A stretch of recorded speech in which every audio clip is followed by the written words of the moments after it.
Löwensköldska ringen av Selma Lagerlöf, del 6. Domen.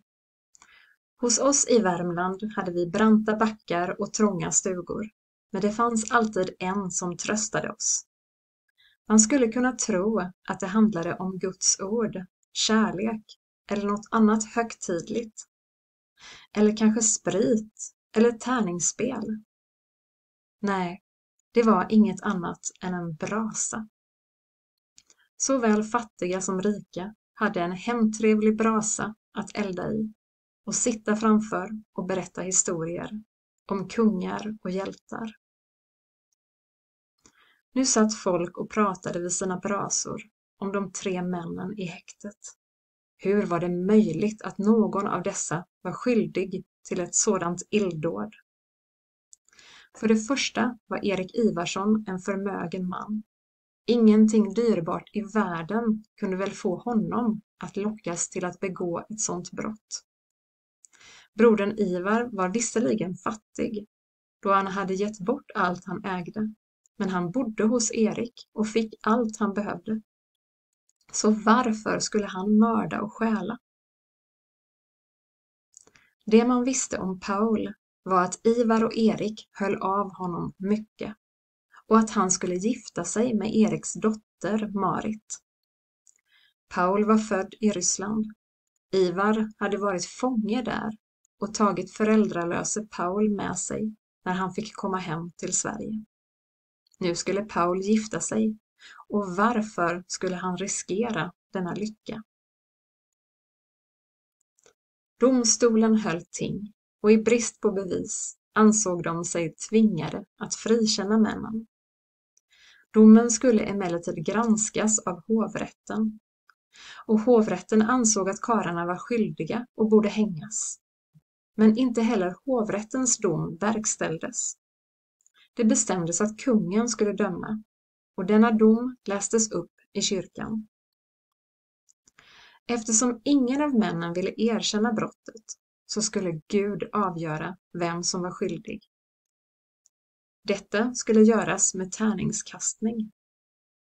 Den som fick lägsta kastet skulle anses skyldig och mista livet. De andra skulle friges. Folket i bygden ansåg att det var en rättvis dom. Kungen var klok som lät Gud döma, tyckte man. Om man inte var för gammal för att gå eller för liten för att krypa, så gav man sig av till tinget den där dagen. Alla ville se hur Gud skulle döma de 3 männen. Ingen skulle nöja sig med att få höra historien från någon annan. Den var alldeles för märkvärdig. Folk hade rest många mil och stod som en bisvärm utanför tingshuset. Folk var glada att någon skulle få sin dom. De hade under barndomen blivit skrämda för tjuvar och mördare och hade nu inte ett uns av empati för männen. Domen skulle inte äga rum inne i tingshuset utan utomhus, tack och lov, så att folk kunde betrakta händelsen. Rättstjänaren kom ut ur tingshuset, först med en stor trumma. Därefter gick han in igen för att hämta en stol och ett bord. Det sista han hämtade var en bägare med ett par tärningar. Han kastade dem flera gånger mot trumskinnet, som för att testa att de fungerade som tärningar ska. Nu delade folkskaran sig, för domare och nämndemän var på väg genom hopen. I skaran stod en liten flicka, Erik Ivarssons dotter.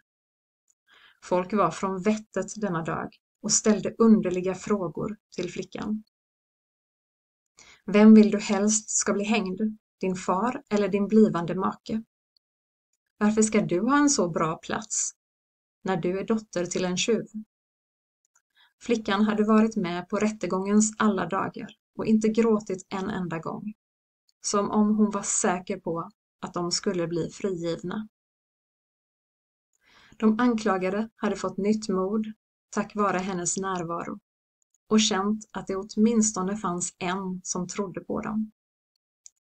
Marit hörde allt vad folk sa men brydde sig inte om att varken svara eller fly. En och annan i hopen försökte försvara henne och tänkte att de inte hade velat se sin egen dotter behöva stå där. Snart hade alla intagit sina platser. Domaren, prosten, nämndemannen och några högt ansedda bönder stod på ena sidan. Länsman och fångarna stod på andra sidan. Prosten talade och en psalm sjöngs. Då började folk förstå allvaret i situationen och lugnade ner sig. Prosten bad Gud att domarna inte skulle döma en oskyldig till döden. En ovanligt stor skara flyttfåglar flög söderut på den blå himlen. Folk tänkte att Gud kanske visade sin uppskattning över dagen på detta sätt. Kungsdomen lästes upp. Kungen ville inte fatta beslutet, utan det skulle göras av Gud.